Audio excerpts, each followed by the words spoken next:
آج ہمیں ایک غیر معمولی پاکستانی شخصیت سرمد طارق، ان کی ہمت اور عزم کی کہانی پر بات کر رہے ہیں۔ ہمارے پاس جو مواد ہے اس کا عنوان ہے سرمد طارق، امید کا پہیہ۔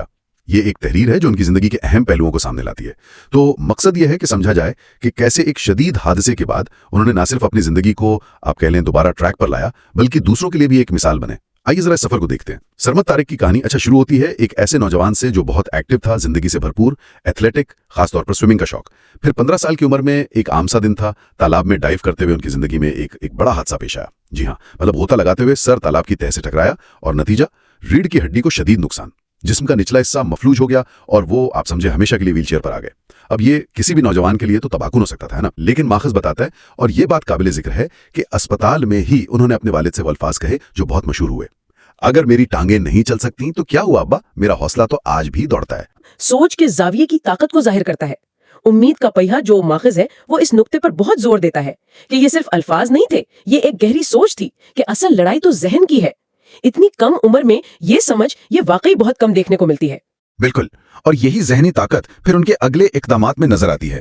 ماخذ میں تفصیل ہے کہ کیسے انہوں نے اسپتال اور بحالی کا وہ مشکل وقت گزارا، اپنی تعلیم مکمل کی، پھر ملازمت بھی اختیار کی، لیکن شاید جلد ہی انہیں احساس ہوا کہ ان کا اصل مقصد کچھ اور ہے۔ وہ اپنی کہانی دوسروں تک پہنچانا چاہتے تھے، خاص طور پر ان لوگوں تک جو مشکل میں ہیں۔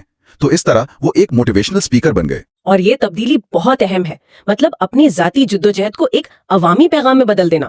ماخذ یہ بات نمایاں کرتا ہے کہ ان کی تقریریں صرف جذباتی نہیں ہوتی تھیں، وہ عملی مثالوں سے بھری ہوتی تھیں۔ اور پھر جیسا آپ نے کہا، انہوں نے ایک ایسا قدم اٹھایا جس نے ان کے پیغام کو بالکل عملی شکل دے دی: ویل چیئر پر میراتھن دوڑنے کا فیصلہ۔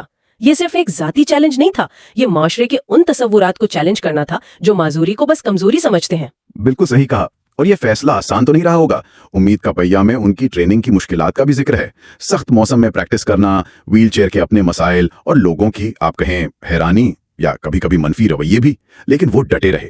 پہلے لاہور میراتھن میں حصہ لیا جو خود ایک بڑی کامیابی تھی، مگر ان کا ہدف اس سے بھی بڑا تھا۔ جی، اور وہ ہدف تھا نیو یارک میراتھن۔ 2005 میں انہوں نے دنیا کی اس مشہور ترین دوڑ میں حصہ لیا، اور نہ صرف حصہ لیا بلکہ اسے کامیابی سے مکمل بھی کیا، ہزاروں دوڑنے والوں کے بیچ ویل چیئر پر پاکستان کا جھنڈا ساتھ لیے ہوئے۔ ماخذ میں ذکر ہے کہ کیسے دوسرے رنرز اور دیکھنے والے ان کی ہمت کی داد دے رہے تھے۔ تو یہ صرف ان کی ذاتی جیت نہیں تھی، یہ عالمی سطح پر معذوری کے حوالے سے ایک بہت مثبت نمائندگی تھی۔ اور وہیں ان کا ایک اور قول سامنے آیا جو ماخذ میں درج ہے: میرے جسم کی طاقت کم ہے لیکن میری نیت کی نہیں۔ یہ گویا ان کے پورے فلسفے کا نچوڑ ہے۔ اس سے کیا سبق ملتا ہے، آپ کیا کہیں گی؟ اگر ہم اسے تھوڑا وسیع تناظر میں دیکھیں نا، تو سرمد طارق کی کہانی یہ ثابت کرتی ہے کہ انسانی صلاحیت کی کوئی متعین حد نہیں ہے۔ جو چیز ہمیں روکتی ہے وہ اکثر ہماری جسمانی حالت نہیں ہوتی، بلکہ وہ دیواریں ہوتی ہیں جو ہم ذہن میں بنا لیتے ہیں۔ ان کی میراتھن میں شرکت نے یہ سوال بھی اٹھایا کہ اصل رکاوٹ کیا ہے؟ کیا ویل چیئر رکاوٹ ہے یا وہ سوچ جو اسے رکاوٹ سمجھتی ہے؟ ماخوذ میں یہ بھی ہے کہ انہوں نے اپنی ویل چیئر کو مجبوری نہیں بلکہ طاقت کا پہیہ سمجھا۔ تو خلاصہ یہ ہوا کہ ماخوذ امید کا پہیہ سے ہمیں یہ پیغام ملتا ہے کہ زندگی میں رکاوٹیں آ سکتی ہیں، وہ شاید ہمارا راستہ بدل دیں لیکن ہماری منزل تک پہنچنے کا عزم نہیں توڑ سکتی۔ اگر ارادہ پکا ہو تو جسمانی حدود بھی کامیابی کا ذریعہ بن سکتی ہیں۔ اہم بات یہ ہے کہ خوابوں کا پیچھا کرتے رہنا چاہیے، بھلے اس کے لیے پہیوں کا سہارا لینا پڑے۔ بالکل، اور اختتامی تجزیہ بھی یہی ہے کہ سرمد طارق کی کہانی، جیسا کہ اس ماخذ میں بیان کی گئی ہے، یہ ایک روشن مثال ہے کہ کس طرح شدید مشکلات اور مجبوریاں بھی غیر معمولی ہمت، لچک اور کردار کی مضبوطی پیدا کر سکتی ہیں۔ یہ آپ کہہ لیں حالات پر انسانی جذبے کی فتح ہے۔ اور اس گفتگو کے آخر میں سامعین کے لیے ایک نقطہ چھوڑ جاتے ہیں سوچنے کے لیے۔ یہ ماخذ جسمانی معذوری کے خلاف ایک غیر معمولی مزاحمت کو تو دکھاتا ہے۔ کیا یہ اصول ان نادیدہ یعنی ذہنی اور جذباتی ویل چیئرز پر بھی لاگو ہو سکتا ہے جن میں لوگ کبھی کبھی خود کو قید محسوس کرتے ہیں؟